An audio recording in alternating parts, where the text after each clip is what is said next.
बच्चों, मैं doctor Sarla Atram, principal government college Sarona Kanker. आज हम जिस टॉपिक पर बात करने वाले हैं वह है भारतीय राजनीति में धर्म एवं जाति का प्रभाव। सबसे पहले हम ये देखेंगे कि आज़ादी के पश्चात धर्म और जाति का किस प्रकार से भारतीय राजनीति पर प्रभाव पड़ा है। उसके कुछ पॉइंट्स मैंने लिखे हैं, उन पॉइंट्स को देखिए। पहला है भारतीय राजनीति में धर्म का प्रभाव। धर्म का निम्न रूपों में भारतीय राजनीति पर प्रभाव दिखाई पड़ता है। धर्म और राजनीतिक दल। धर्म और राजनीतिक दल का बहुत ज़्यादा संबंध दिखाई देता है। आज़ादी के पश्चात मुस्लिम लीग, शिरोमणि अकाली दल और हिंदू महासभा जैसे धार्मिक जो संस्थाएं थी, यह राजनीतिक दल में परिवर्तित हो गई और परिवर्तित होकर भारतीय राजनीति में अपना प्रभाव स्थापित करना प्रारंभ किया। दूसरा पॉइंट है धर्म और निर्वाचन। निर्वाचन के समय में धर्म जो है वह अपने प्रबल स्थिति में आ जाता है।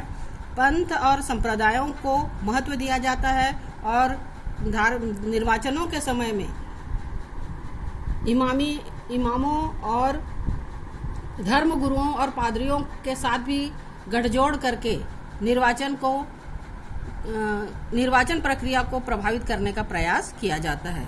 तीसरा है धर्म के आधार पर पृथक राज्य की मांग। धर्म के आधार पर भी भारत में पृथक राज्यों की मांग लगातार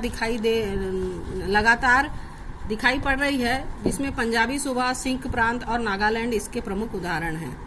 चौथा है मंत्रिमंडल में धर्म के आधार पर प्रतिनिधित्व। तो जैसे आप सभी जानते हैं कि चाहे वो केंद्रीय स्तर पर हो चाहे राज्य के स्तर पर हो, धर्म के आधार पर हमेशा मंत्रिमंडल में प्रतिनिधित्व दिया जाता है। पांचवा है धर्म एवं राष्ट्रीय एकता। निश्चित रूप से धर्म जो है वह राष्ट्रीय एकता में एक बाधक कारक के रूप में दिखाई पड़ती है, क्योंकि धर्म के आधार पर वैमनस्यता और संकीर्णता की भावना जागृत होती है, जिससे राष्ट्रीय एकता और राष्ट्रीय मनोबल का हमेशा ह्रास होता है।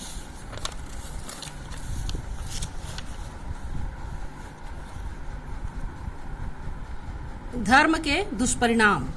भारतीय राजनीति में जो धर्म का प्रभाव है उसके बहुत सारे दुष्परिणाम हमें दिखाई पड़ते हैं, जिसमें आपसी सद्भावना का अभाव। निश्चित रूप से धर्म के कारण आपसी सद्भावना की जो आपसी सद्भावना है वह पीछे चली गई है। लोग जो हैं वो आपस में लड़ने और मरने के लिए तैयार होते हैं।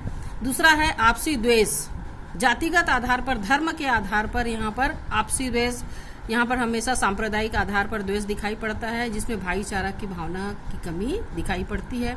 तीसरा है आर्थिक हानि, क्योंकि जब सांप्रदायिक दंगे होते हैं तो मारकाट और खून खराबा होता है, जिससे हमेशा आगजनी होती है, जिससे हमेशा आर्थिक हानि होती है।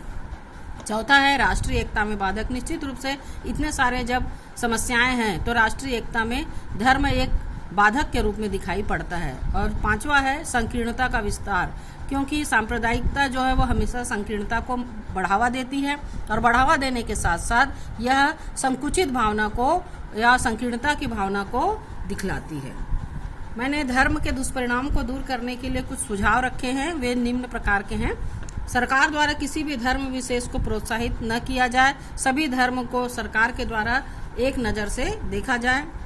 दूसरा है सर्वत्र सद्भावना को बनाए रखने का प्रयास किया जाए, जिससे कि भाईचारा की भावना विकसित हो सके। तीसरा है शिक्षण में आध्यात्मिक मूल्यों का महत्व, क्योंकि शिक्षा ही वह क्षेत्र है जिसमें व्यक्तित्व विकास का निर्माण होता है। अतः प्रारंभ से ही आध्यात्मिक मूल्यों को महत्व दिया जाए, जिससे सभी धर्मों को आदर से देखने का भाव पैदा किया जाए। चौथा है बहुमत एवं अल्पमत संख्यकों में सहयोग एवं सामंजस्य स्थापित किया जाए। कहीं पर भी बहुमत के द्वारा अल्पसंख्यकों के साथ में किसी प्रकार से भेदभाव न किया जाए, सरकार के द्वारा भी और आम लोगों के द्वारा भी।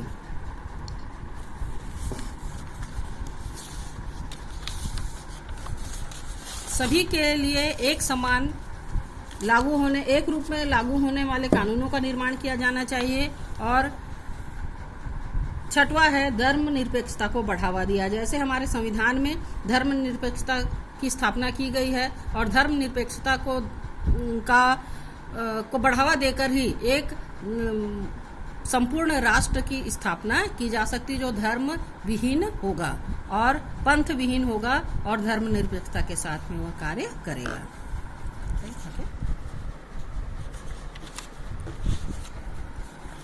बच्चों, अब हमारा दूसरा टॉपिक आता है भारतीय राजनीति में जाति का प्रभाव।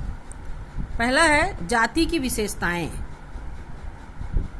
जाति भी धर्म की तरह ही एक महत्वपूर्ण या एक दुष्परिणाम वाला एलिमेंट्स है, क्योंकि जाति के द्वारा भी राष्ट्रीय एकता और धर्म वैमनस्यता धार्मिक जो वैमनस्यता है वह बढ़ती है, जिससे सद्भावना की कमी होती है।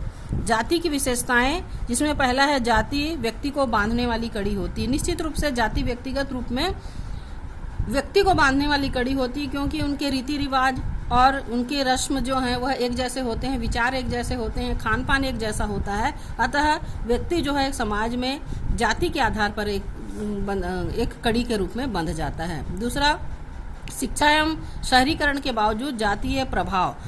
जैसे देखा गया है कि शिक्षा और शहरीकरण के द्वारा बौद्धिक विकास होता है और चेतना भी जागृत होती है, लेकिन जाति के प्रभाव आज भी यहाँ पर शिक्षा और शहरीकरण के बावजूद भी जाति का प्रभाव भारतीय राजनीति में दिखाई पड़ता है। जाति आधार पर हितों का संरक्षण। भारतीय राजनीति में जाति आधार पर अपने हितों को साधने का प्रयास किया जाता है और इसके लिए साम दाम दंड भेद नीति अपनाकर जाति आधार पर अपने हितों को संरक्षित करने का प्रयास किया जाता है। जाति की भूमिका स्थानीय आधार पर अधिक होती, जैसे पहले ही हमने कहा कि यह केंद्र में पूरे राष्ट्रीय स्तर पर और राज्य स्तर पर कम, लेकिन स्थानीय स्तर पर यह ग्राम पंचायतों या जिला पंचायत, जनपद पंचायत के चुनाव में यह बहुत अधिक दिखाई पड़ती है और इसी के आधार पर चुनाव लड़े जाते हैं। जाति एवं राजनीति में संबंध गतिशील है। यह एक महत्वपूर्ण तथ्य है कि राजनीति के साथ साथ राजनीति में जातिगत व्यवस्था निरंतर चली आ रही है। इसके खत्म होने की संभावना जो है वह नहीं के बराबर दिखाई पड़ती, क्योंकि जैसे जैसे समय व्यतीत हो रहा है वैसे वैसे जाति की भूमिका जो है वह बढ़ती चली जा रही है। भारतीय राजनीति में जाति की भूमिका। राजनीतिक दलों में जातिगत आधार पर निर्णय लिए जाते हैं। जातिगत आधार पर मतदान व्यवहार, ये मैं विशेषतर बताऊंगी कि मतदान के समय में यह जातिगत आधार जो है वह बहुत ही महत्वपूर्ण हो जाता है, उग्र हो जाता है और पूरे मतदान को यह प्रभावित करता है। मंत्रिमंडल में जातिगत प्रतिनिधित्व, चाहे वह केंद्र का हो चाहे राज्य मंत्रिमंडल हो, जातिगत आधार पर प्रतिनिधित्व दिया जाता है। जाति के आधार पर मंत्रियों की पदस्थापना यहाँ पर की जाती है। चौथा है जातिगत दबाव समूह।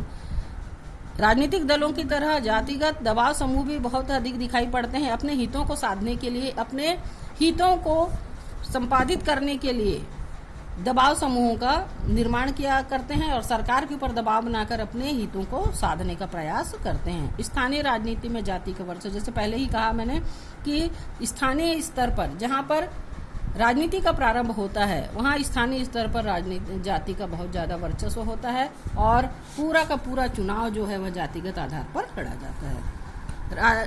भारतीय राजनीति में जाति के प्रभाव के दुष्परिणाम। संकीर्णता की भावना का उदय। निश्चित रूप से जातिगत आधार पर जो है वह जब राजनीति की जाती है तो उसमें संकीर्णता की भावना जन्म लेती है और लोग जो हैं वह अपराध, घृणा और वैमनस्यता के साथ कार्य करते हैं। दूसरा है राष्ट्र के विकास में बाधक। निश्चित रूप से जब इस प्रकार की समस्याएं उत्पन्न होंगी तो राष्ट्र का विकास जो है वह जितने अबाध ढंग से होना चाहिए वह नहीं होता, बल्कि उसके विकास में बाधा पहुंचती है। तीसरा है वैमनस्यता को बढ़ावा देना, क्योंकि जातिगत आधार पर जैसे हमने पहले ही देखा है कि वैमनस्यता जो है वह इसमें छोटी जात, बड़ी जात या विभिन्न जात, अल्पसंख्यक, बहुसंख्यक जो है इसके आधार पर लोग जो है वह घृणा, अपराध और एक तरह से जो है वह घृणा के आधार पर, या हम ये कहेंगे कि दूरी बनाए रखते हैं, यह वैमनस्यता को बढ़ावा देती है। और चौथा है राष्ट्रीय एकता में बाधक। निश्चित रूप से इतनी सारी समस्याएं हैं और इतने सारे दुष्परिणाम हैं, तो निश्चित रूप से जाति जो है राष्ट्रीय एकता में बाधक है, इसलिए क्योंकि आज़ादी के पूर्व भी जाति ही वह एलिमेंट्स था जिसकी वजह से भारत की सामाजिक स्थिति जो है वह निरंतर गर्त में चली गई। लेकिन भारत में आज़ादी के पश्चात राष्ट्रीय एकता में आज भी यह बाधक के रूप में दिखाई पड़ती है। बच्चों, ये लेक्चर बनाने के लिए बहुत समय कम है, लेकिन मैं आप लोगों से अनुरोध करती हूँ कि आप सभी राजनीति विज्ञान के विद्यार्थी हैं और इस प्रकार के जो राजनीति में जो गलत टाइप के एलिमेंट्स हैं, जैसे कि धर्म हो गया, जाति हो गया या भाषा, ये जो है भारतीय एकता को, भारतीय राजनीति को दूषित करने का प्रयास कर रहे हैं। आप सभी के ऊपर यह दायित्व बनता है कि आप सभी जो है ये इन एलिमेंट्स से दूर रहें और आम नागरिकों को भी दूर करने का प्रयास करें, ताकि एक अखंड और एक सुरक्षित भारत का विकास हो सके और सुरक्षित भारत रह सके। धन्यवाद। Thank you.